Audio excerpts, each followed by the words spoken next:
In the heart of an ancient Indian forest, where sunbeams struggled to pierce the dense canopy, lived a girl named Anaya. Her voice was her magic, a melody that could charm the birds from the trees and make the wild flowers bloom a little brighter. She'd wander through the woods, her vibrant, traditional dress a splash of color against the earthy greens and browns, singing tunes her grandmother had taught her.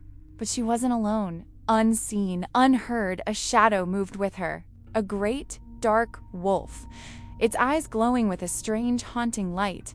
Every villager knew the tales of this beast, a creature of nightmares, a cursed soul said to stalk the unwary. The wolf was drawn to Anaya, but not by hunger. He was drawn by her song. For days he followed. He watched as she gathered herbs, her colorful bangles chiming softly. He saw her dip her feet into the cool stream, her laughter echoing like tiny bells. And all the while she sang. The wolf, whose heart was a knot of ancient pain and fury, felt something shift within him. You see, the wolf was once a man, a prince cursed by a bitter sorcerer. Trapped in a form driven by rage, he knew nothing but the cold loneliness of the hunt. But Anaya's voice, it was like a gentle hand on a fevered brow. It seeped into the cracks of his curse, soothing the beast within.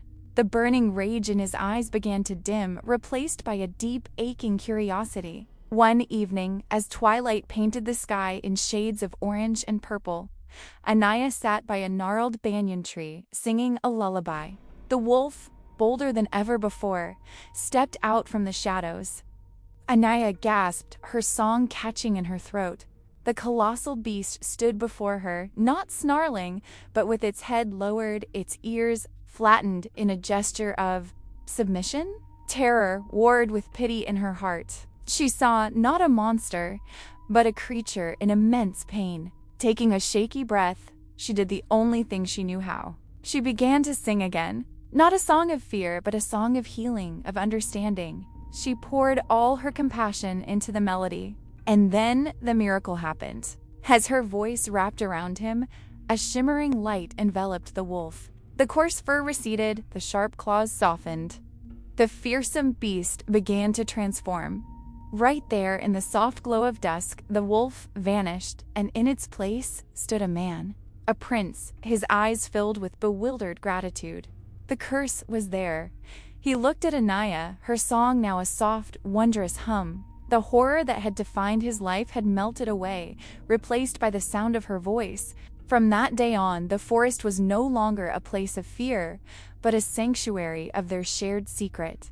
The former wolf and the singing girl found an unlikely friendship, their days filled not with stalking and terror, but with shared stories, laughter, and, of course, music. In the heart of the wild, they discovered that the most powerful magic isn't a curse, but a song of kindness, and that even the darkest shadows can be chased away by the light of an unexpected connection.